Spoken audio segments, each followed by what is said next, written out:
Premièrement, sur la couverture, tu mets la couverture qu'il a mis Bassem. Je la reprends. Voilà, tu la reprends, tu la mets.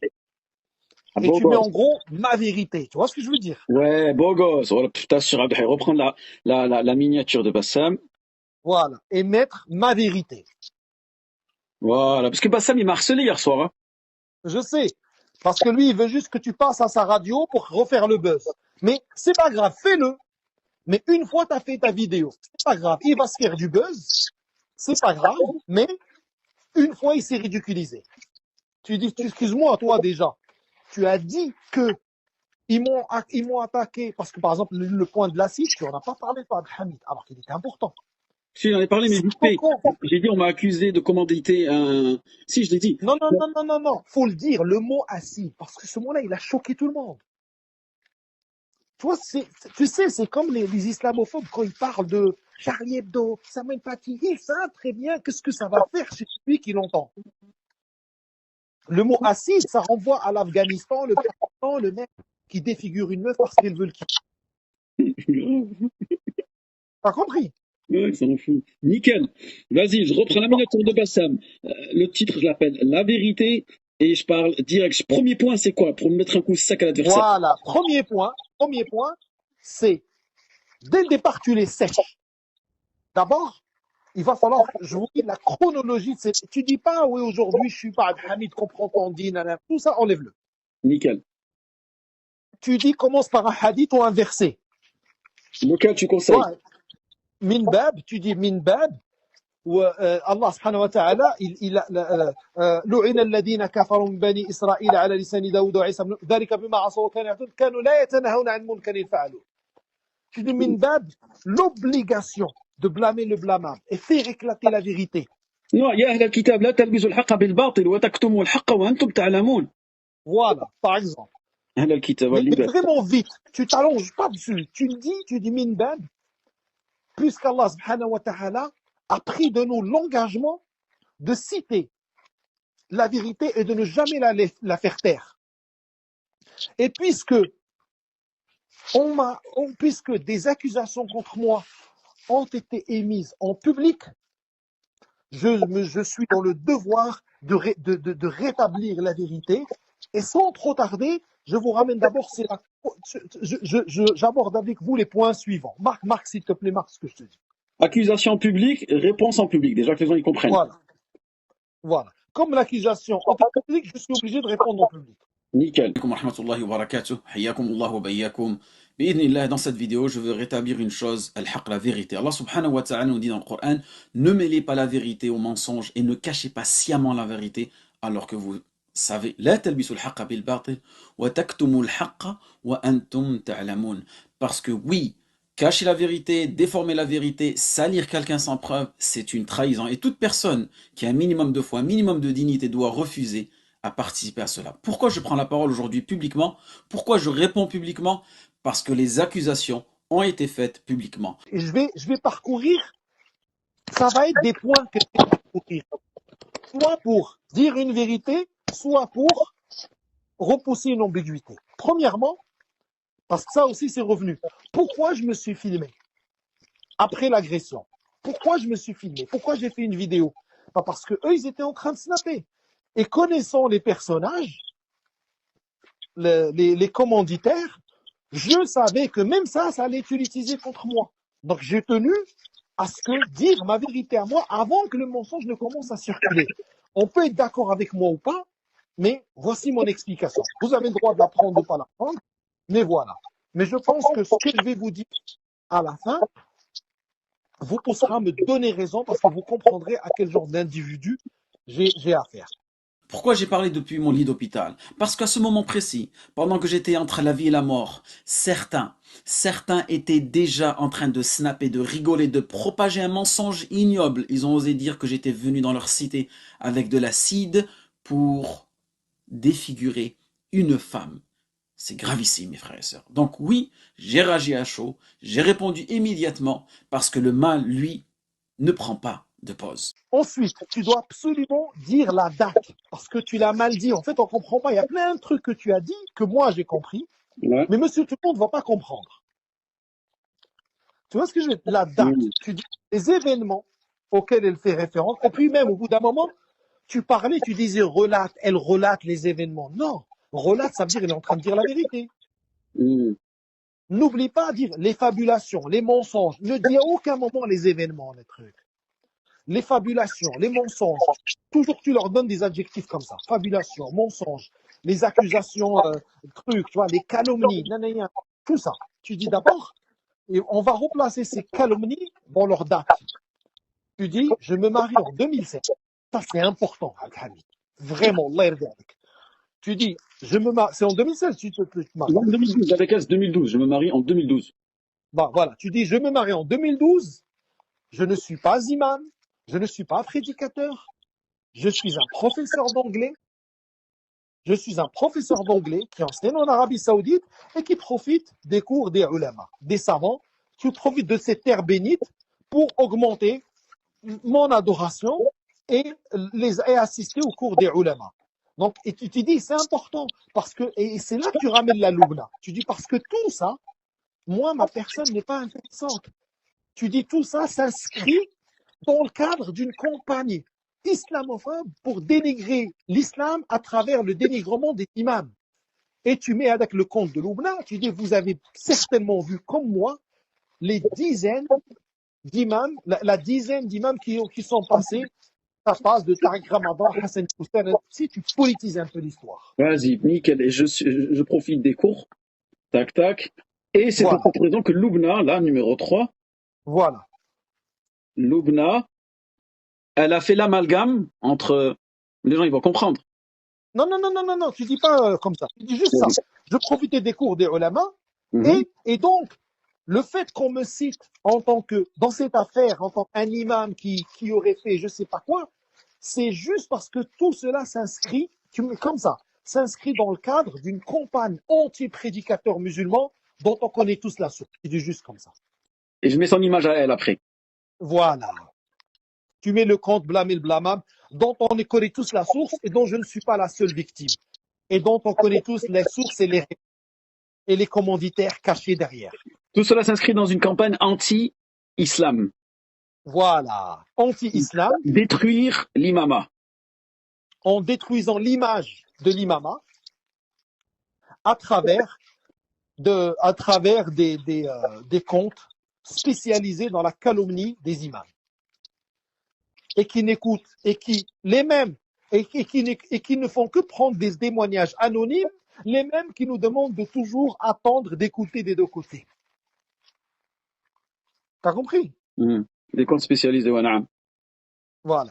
Ensuite, il faut bien que les choses soient claires. Moi, je ne suis pas venu répondre à des faits. Je ne suis pas venu répondre à des réalités. Je suis venu répondre à des mensonges, à des fabulations, à des accusations gratuites. Alors, remettons les choses dans leur contexte. Je me suis marié avec cette personne en 2012. En 2012, je n'étais ni imam ni prédicateur. Je donnais des cours d'anglais dans différentes universités en Arabie Saoudite. Et en parallèle de mon métier, oui, j'étais étudiant, oui, je profitais des cours des grands savants du Nejd et du Hijaz, oui, je me formais sérieusement. Pourquoi je te raconte ça? Parce que certains ont voulu volontairement mélanger les époques, mélanger les contextes, mélanger ma vie d'avant avec ma vie d'aujourd'hui. Le but est clair, mes frères et sœurs. Salir, détruire et décrédibiliser. Naam. Ils veulent prendre des accusations imaginaires, des histoires de 2012 et les projeter sur moi aujourd'hui en 2025 dans mon rôle d'imam et de prédicateur. Et qui fait ça? Des comptes anonymes, des comptes spécialisés dans la haine des religieux, dans la détestation de l'islam pratiqué, dans le dégoût de l'homme engagé pour sa religion. C'est un projet, c'est une stratégie.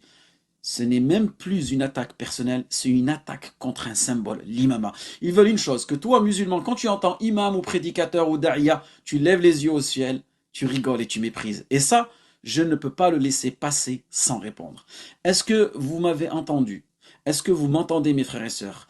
Est-ce que vous réalisez ce qui est en train de se passer sous vos yeux? Aujourd'hui, on est arrivé à un niveau où des ourtis, ni compétentes religieusement, ni compétentes juridiquement, se lèvent, vont voir des mosquées, des associations. Et qu'est-ce qu'elles font? Elles ferment la porte au khir. Elles bloquent l'accès à la science. Elles empêchent les gens d'apprendre leur religion. Voilà. Oui, pareil. Ne dis pas, tu dis le ya'ni et na'am. tu le dis trop de fois. Faut pas le dire. Faut pas le dire comme si c'était des virgules, tu vois. Yani naam, je dis le temps. Oui, tu le dis trop. D'accord, j'en fais. Voilà, parce que ça fait le mec qui veut nous manipuler. Je sais comment il raisonne, tu vois. Al-Muhim, tu dis ça. Tu dis donc, on parle d'événements. Je me suis marié en 2012 et le divorce, il est en 2016. 2019. Et là, hein? En 2019. Non, mais en Arabie Saoudite, Non, 2019 aussi. les problèmes, ils commencent quand? Ah, les problèmes, ouais, ils commencent 2016, on va dire, les 3 dernières années. Voilà. Tu dis donc, j'ai des problèmes qui commencent en 2016. Elle est diagnostiquée, il faut absolument le dire, elle est diagnostiquée atteinte par un djinn à qui moi j'ai parlé et qui a parlé devant moi plusieurs fois. Je ne sais pas, est-ce que c'est un djinn ou est-ce que c'était elle? Je me pose très sincèrement maintenant la question. Elle est diagnostiquée. Hein? Elle est diagnostiquée. Voilà, diagnostiquée atteinte par un djinn. Elle prétend. Voilà, elle prétend être atteinte par un djinn qui me parle à moi, tout comme il m'a parlé avec des raqis qui sont prêts à témoigner. Elle prétend. Au jour d'aujourd'hui, je me pose sérieusement la question, est-ce que c'est un djinn ou est-ce que c'est pas de la manipulation? Mais tu dis que ça soit l'un ou l'autre. Elle prétend être diagnostiquée. Non, elle prétend être touchée. Touché par un djinn. Ouais. Touchée par un djinn. Nickel. Voilà. Les raqis peuvent témoigner. Voilà. Pour revenir à cette période entre 2012 et 2019, je commence à avoir des problèmes de couple, vous savez, comme tout ce qui peut arriver à n'importe quel foyer. Mais vous voyez, il va y avoir un nouvel élément qui va entrer dans notre vie et qui va changer complètement la tournure des événements. Mon ex-femme commence à prétendre qu'elle est touchée par le monde de l'invisible. Elle dit être peut-être atteinte, possédée, attaquée par un djinn. Et attention, je ne suis pas en train de rapporter des ondits. Non, je ne suis pas le seul. Des raqis, des spécialistes de la ruqya sont témoins de cela. Et je l'ai moi-même entendu à une certaine période. Maintenant, est-ce que ceci était réel? Est-ce que c'était une vraie atteinte du monde invisible? Ou est-ce que c'était une mise en scène, une stratégie, une manipulation de plus de sa part? Allah seul le sait. Et tu dis surtout, c'est là le plus important, mets-le en rouge s'il te plaît, Hamid. Tu dis, sachez que toutes ces accusations qu'elle met dans cette période-là ont été l'objet de recherche d'un tribunal islamique, et tu dis, j'insiste. Toutes ces accusations toutes ces accusations ont été l'objet d'une enquête par un tribunal islamique en Arabie Saoudite qui m'a entendu moi, qui a entendu elle, qui a entendu le voisinage, bref, quoi, tout ce qui est islamique, les témoins, tu vois ce que je veux dire? Et qui a prononcé un jugement au nom d'Allah et selon le Coran et la Sunna que j'étais innocent de toutes ces accusations. Par un tribunal. Oui, que j'étais innocent. De toutes ces accusations, séquestration. Ainsi que le tribunal islamique. Ouais, ce mot-là, il est important. Un tribunal islamique prononçant au nom d'Allah que j'étais innocent. Tu vois ce que je veux dire? Ouais, j'étais innocenté. Nickel. Et là, séquestration, violence, blablabla, entre guillemets. Voilà, donc tout ce qu'il dit, séquestration, violence, machin, nanani, a été démenti par ce tribunal. Moi, je ne suis pas dans l'invisible, je ne suis pas dans les cœurs, je rapporte ce que j'ai vu, ce que j'ai entendu, ce que certains raqis ont constaté. Mais c'est à partir de là que tout dérape. C'est à partir de là que les accusations les plus graves tombent sur moi. Séquestration, torture, violence, viol conjugal. Les pires accusations qu'on peut mettre sur un homme. Très bien. Ces accusations, elles arrivent devant qui? Pas devant les réseaux sociaux, pas devant les stories anonymes, elles arrivent devant un tribunal, un vrai tribunal, un tribunal islamique officiel en Arabie Saoudite, avec des juges qualifiés, avec des procédures précises, avec des enquêtes sérieuses. Et ils ont tout examiné, nos versions respectives, les tentatives de réconciliation, les vérifications juridiques, les faits concrets. Et après tout ce process, après tout ce travail sérieux, le verdict est tombé. Je suis innocenté, je suis innocent. Officiellement par une cour de justice islamique, blanchi de toutes ces accusations. Pas par un avis personnel, pas par un réseau social, mais par un jugement de droit, un jugement rendu au nom des lois d'Allah subhanahu wa ta'ala. Et ça, je le dis, je le répète, personne ne pourra venir l'effacer. Tu dis que lorsqu'on est rentré en France, et tout ça, et tu dis, voilà, et tout ça n'a démarré Voilà, voilà. Attends, avant de parler de ça, tu dis d'abord, ça commence 2012, donc j'étais pas imam. Là. La deuxième précision que je veux apporter, c'est que toutes ces accusations sont apparues subitement après que je l'ai divorcée. Elle ne pourra jamais prouver qu'elle t'a accusé avant, tu vois. Toutes ces accusations sont apparues subitement après que je l'ai divorcée. Alors que ce qu'on attend d'une femme qui a subi tout ce qu'elle dit, c'est que ce soit elle qui demande le divorce. Une femme qui subit de la torture, des actes de barbarie, de l'humiliation, de cadavres, pourquoi elle ne divorce pas? Toutes ces accusations ont apparu subitement après non, que je l'ai divorcée. Je ne dis pas le divorce, que je l'ai divorcée. que je l'ai divorcée. Voilà. Et une fois que je l'avais quittée, elle était revenue en France, elle m'a supplié de la reprendre et j'ai refusé, comme dans le Voilà. WhatsApp. Voilà. Et tu montres le WhatsApp. 2019, je prends une décision importante. Je décide de faire une pause avec cette personne. Elle rentre donc en France calmement, le temps de réfléchir, le temps d'observer comment les choses allaient évoluer pour moi, mais surtout pour mes enfants. Et ensuite, en 2020, je prends mes responsabilités, je prends une décision claire, propre, légale, religieuse, je prononce le divorce, je la divorce, et c'est à partir de là que les choses vont véritablement changer de visage. Non, parce qu'une fois divorcée, une fois renvoyée en France, elle se retrouve bloquée. Elle ne peut plus revenir en Arabie Saoudite. Elle ne peut plus revenir dans la ville qu'elle connaissait. Médine, vous connaissez Médine, c'est le rêve que tout le monde aimerait vivre dans cette ville-là. Et là, changement radical de comportement. C'est elle qui, quelques mois plus tôt, m'accusait de pire horreur, devient maintenant suppliante. Elle me supplie de la reprendre. Elle me demande pardon. Elle veut revenir en Arabie Saoudite car c'est son réel foyer, c'est sa réelle destination. Elle veut retrouver sa vie d'avant. Mais moi, je refuse parce que pour moi, trop de choses se sont passées, trop de limites ont été franchies. Et c'est à partir de ce refus que tout va prendre une autre tournure. Al-Muhim. Et donc, ensuite, tu dis, ces accusations-là ont fait l'objet d'une recherche, d'une vérification par un tribunal islamique, comme on a dit, tu vois, qui s'est prononcé au nom d'Allah et selon le Coran et la Sunna, et m'a innocenté de toutes ces accusations. Ensuite, une fois arrivé en France, ces mêmes accusations ont fait l'objet d'une enquête par un juge d'instruction français qui a diligenté une enquête et a mis à sa tête un policier, un officier de police judiciaire. Ça, ces mots-là, ça sonne. Juge d'instruction, officier de police judiciaire. C'est autre chose que dire, ouais, la justice, le commissariat. Non, non. Un juge d'instruction qui a diligenté une enquête et a mis à sa tête un officier de police judiciaire et qui conclut, comme vous le montre le document, tu dis comme ça. Tu dis, qui conclut que je suis innocent, qu'aucune preuve n'est fournie et que des contradictions existent dans le récit de mon ex-épouse. Et tout cela est écrit noir sur blanc sur le document que vous voyez. Donc elle a été déboutée, j'ai été innocenté et des contradictions, des mensonges même, ont été relevés dans ces récits par les enquêteurs.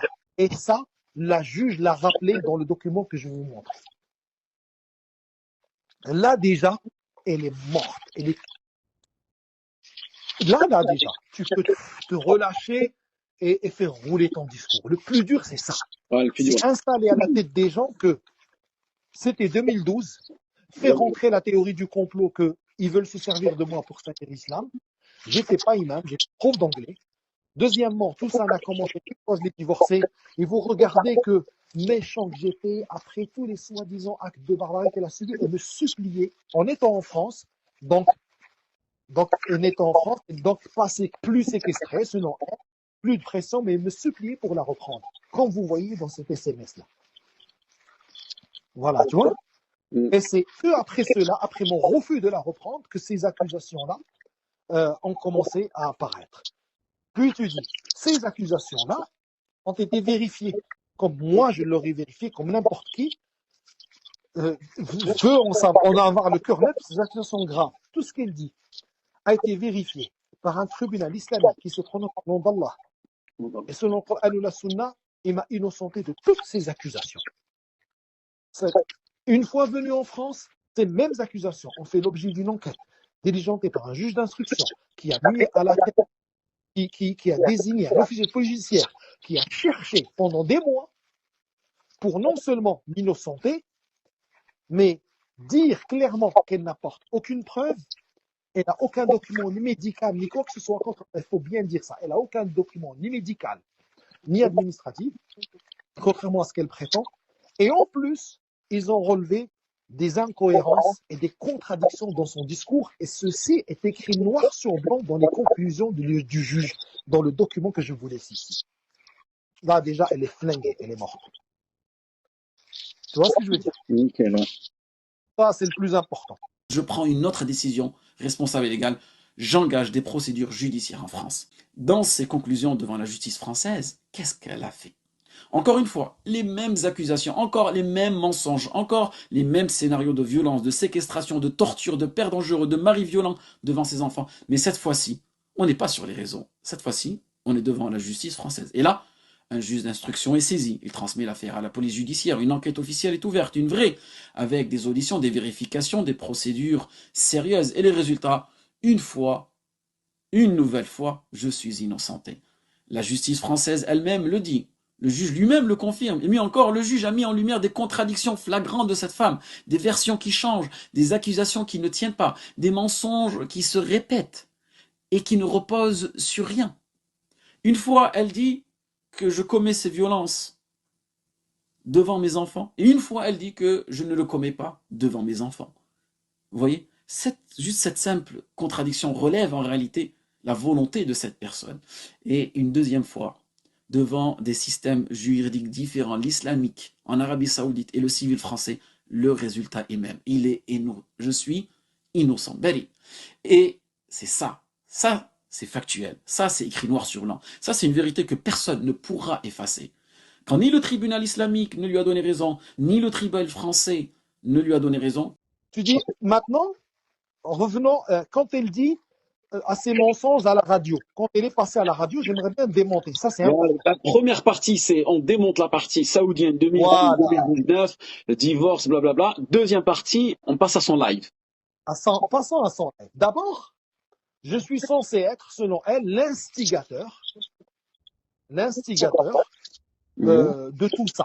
Donc, ces jeunes qui m'ont agressé, je suis censé être moi-même qui les a envoyés pour... Abdelhaï, اسمح لي 2 secondes, juste 2 secondes, je donne une clé à ma femme, j'arrive, 2 secondes.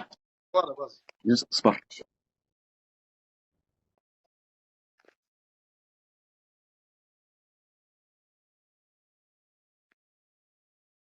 Oui, Abdelhaï, اسمح لي. Donc on va passer au live. On va passer au live. Je dis, premièrement, je suis censé être moi qui ai envoyé ces jeunes pour m'agresser ou pour simuler une agression, mais ces mêmes jeunes, ils sont avec elle dans la même radio. Et ils disent dans le même live qu'ils sont en bas de chez elle et qu'ils sont prêts à la protéger. Protéger de qui? Protéger de quoi? Je ne sais pas. Pour le suspense. Vu qu'il n'y a pas eu d'agression, ils vont te protéger de qui et de quoi? Tu vois ce que je veux dire? Deuxièmement, comment ces jeunes-là, ils ont son numéro? Comment ces jeunes-là ont-ils son numéro? Tu es censé être une sœur, salafia, à la sunna kada. Comment des jeunes ont ton numéro et sont au courant de tes histoires? Toi, tu insinues qu'elle n'est pas claire. Et comment ils en sont tellement imbibés, remplis, qu'ils en sont au point d'agresser une personne qu'ils ne connaissent pas. Si tu n'avais pas passé beaucoup de temps à parler au moins avec un ou quelques-uns par là. Qu'est-ce que une mère de 3 enfants, soi-disant pieuse, soi-disant pratiquante, soi-disant salafia, ce n'est pas moi qui le dis. Qu'est-ce qu'elle allait faire sur un live public vers les coups de minuit, 1h du matin? Expliquez-moi, une mère censée être pudique, discrète, droite, soucieuse de ses enfants, qui se retrouve exposée en plein live, en train de se livrer à un règlement de compte public, où son honneur, pardon? Deuxièmement, dans le live, elle parle de... je serais tout ça, je l'aurais fait, c'est ta question, je l'aurais simulé, parce que je dois passer en tribunal, et elle insinue pour des tortures. C'est faux, comme je viens de vous le dire. Le seul passage qui nous reste, c'est dans le tribunal familial pour désigner de l'autorité parentale. Tout ce qui est judiciaire, elle a été déboutée en première instance et puis en appel. Toutes les accusations de torture, de violence, elle a été déboutée islamiquement et déboutée dans la loi française par plus d'une fois. Donc le passage qu'on a, le prochain, il concerne l'autorité parentale, parce que j'en suis arrivé au point qu'une femme qui ne voit pas l'intérêt de ses enfants, elle préfère se concentrer sur une vengeance, s'intéresser sur une vengeance n'est pas digne d'avoir des enfants. Et oui, j'ai entamé des trucs pour avoir. Et c'est mon droit. Tout simplement, tu vois. Le truc de... De toute façon, une fois tu as dit que les deux tribunaux lui ont donné tort, il n'y a plus rien d'autre à dire. On va juste relever les incohérences. Qu'est-ce qu'elle fait dans une radio avec ces gens-là? Sans parler du jeune qui est passé en premier, qui bégaye. Et la première fois, ils ont parlé de... Ils l'ont attaqué parce qu'il y a eu de l'acide. Vous connaissez quelqu'un assez fou pour qu'il vienne avec de l'acide et avec son enfant? Et il était où cet acide? Pourquoi ils l'ont photographié? Ah non, en fin de compte, non, c'est plus ça. D'accord, donc ils m'ont bien agressé alors. D'accord. Donc, ils m'ont bien agressé, d'accord. Et l'acide, encore une fois, il fait partie de ces mêmes fabulations sur lesquelles elle a été déboutée en Arabie Saoudite et en France. Et il n'y a jamais eu d'acide. L'histoire, elle est beaucoup plus simple. C'est une femme qui veut me faire payer le fait que je l'ai divorcée. Tout simplement. Tout simplement. Et qui m'empêche de voir mes enfants. Allez, combien même j'aurais été coupable de tout ça? Qu'est-ce qui peut m'empêcher de voir mes enfants? Et tu précises que tu n'as pas d'interdiction de l'approcher, ni d'interdiction de voir tes enfants. Contrairement à ce qu'elle laisse entendre. Voilà, ni d'interdiction de territoire, ni d'interdiction de... Voilà. Tu dis, je ne subis aucune mesure d'éloignement, ni aucune interdiction de voir mes enfants, ni aucune interdiction de ne pas l'approcher parce que la Les justice... aides de quartier, c'est eux en vérité. En vérité, c'est la loi du quartier, c'est le quartier qui décide de... Exactement. Voilà. Voilà, c'est ça.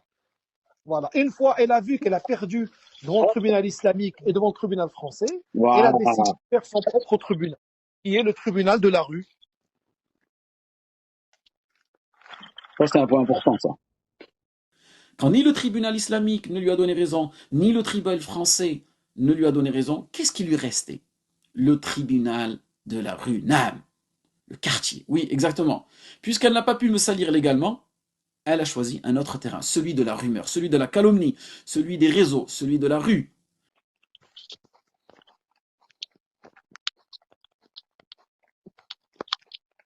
Nickel, bah vas-y, hein, j'envoie la sauce, c'est bon. Je vais écrire un bon script, je te le fais valider et je tourne la vidéo dans une demi-heure, c'est bon? Ça, là, vas-y.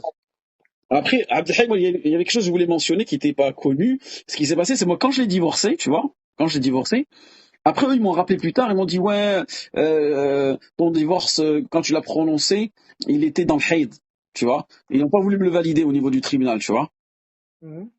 Après, moi, je l'ai laissé, et après, elle a essayé de refaire la gentille avec moi, et moi, à ce moment-là, j'ai vu que je pouvais plus ou moins me rapprocher de mes enfants, tu vois ce que je veux dire? Ouais. Et là, elle avait insisté, dès que j'ai commencé à me rapprocher de mes enfants, elle a fait une grosse bêtise. C'est que pendant qu'elle était en France, elle a pris mes enfants, elle a voyagé sans mon autorisation. Tu vois ce que je veux dire? Quand elle a voyagé sans mon autorisation, et qu'elle a mis mes enfants en danger, en venant en Arabie Saoudite, alors que moi j'étais pas en Arabie Saoudite, moi ça m'a fait peur, tu vois, à ce niveau-là. Et à ce niveau-là, moi, je l'ai pas dit, je l'ai retenu, je l'ai gardé, tu vois, par rapport à mes enfants. Et je lui avais dit comme condition, je te divorce à condition que tu me présentes mes enfants, je veux voir mes enfants. Et après, à partir de là, Non.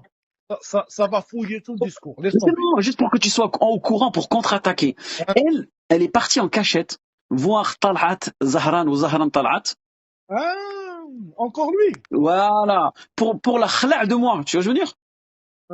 Moi j'étais déjà mzouj, tu vois, je m'en tapais. Je l'ai laissé à jambe, tu vois. Pour la faire khla' de moi, tu vois, je veux dire. Et soi-disant, avec une petite bande de salafis de Talhat Zahran, elle a obtenu son khol'. Après moi je m'en tapais, je la voyais plus, tu vois. Mais ça, peut-être qu'il va falloir y répondre ça au cas où elle remonte avec ça en amont. Non, ça c'est rien, ça. Au contraire. Ok. C'est bon, bah khalas, je la laisse comme t'as dit. Ouais. Allez, vas-y. Ça... Et qu'est-ce que je voulais dire? Tu vois, par rapport aux messages à la fin, tu sais, quand elle dit, ouais, elle a dit, ouais, je l'ai jamais aimé, nanani, nanana. Après, j'ai mis les messages. Ah, Bon, c'est important, ça, ou pas? Pour la faire non, taire. non, c'est pas important. Je les mets pas, on fout. Non, non, mais mets quand même les messages, là. Ouais, dis Tous tout. les messages, mets-les. Mais juste place-les au bon moment. C'est bon, vas-y, nickel. Voilà. Allez, Abdelhaj, je te rappelle, j'envoie la sauce, Inch'Allah. Et après le live, on fera